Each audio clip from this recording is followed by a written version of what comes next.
केंद्रीय अर्थसंकल्पानंतरही सोन्या चांदीच्या दरातील वाढ बुधवारीही कायम राहिली। 24 कॅरेट सोन्याचा दर प्रति 10 ग्रॅम 87,100 रुपयांवर पोहोचला असून चांदीचा दर 98,400 रुपये प्रति किलो झाला आहे।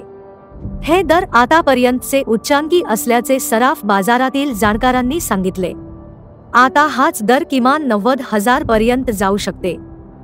24 कॅरेट सोन्याचा दर प्रति 10 ग्रॅम 86,000 रुपये होता, तर चांदीचा दर 96,700 रुपये प्रति किलो पर्यंत पोहोचला होता। सोलापूर सराफ बाजारात जीएसटी वगळता 24 कॅरेट सोन्याचा दर 84,560 रुपये प्रति 10 ग्रॅम, तर चांदीचा दर 95,530 रुपये प्रति किलो आहे। विशेषतः लग्नसराईच्या हंगामात हा दर वाढण्याची शक्यता असल्याचे सराफ बाजारातील तज्ज्ञांचे मत आहे।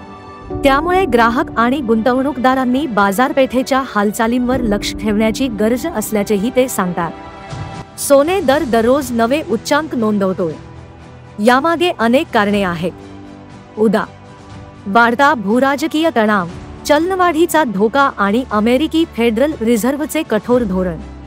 सोन्याचे दर $2,895 प्रति औंसवर गेले असून त्यात आणखी वाढीची शक्यता आहे। आगामी काही महिन्यात सोने दर प्रति 10 ग्रॅम 90,000 रुपयांवर पोहोचू शकते। जगभरातील केंद्रीय बँका विशेषतः चीनच्या पीपल्स बँकेने सोने खरेदीचा सपाटा लावला आहे। त्यामुळे आंतरराष्ट्रीय बाजारात सोने दर 93,050 प्रति औंसवर जाऊ शकतो। चीनने प्रथमच विमा कंपन्यांनाही सोने खरेदीस परवानगी दिली आहे। या कंपन्या सोन्यात $27.4 अब्ज, $2.4 लाख कोटी रुपये करू शकता।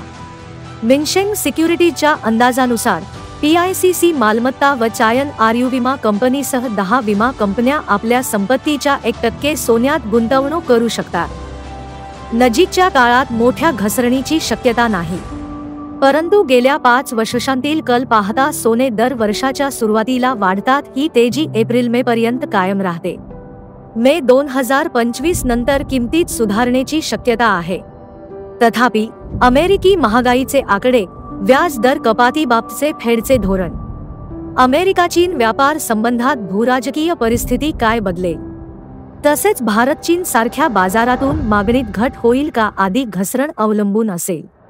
कोणतीही संभाव्य घसरण ही खरेदीसाठी संधी असेल। जून महिन्यानंतर सोने दर घटण्याची शक्यता आहे।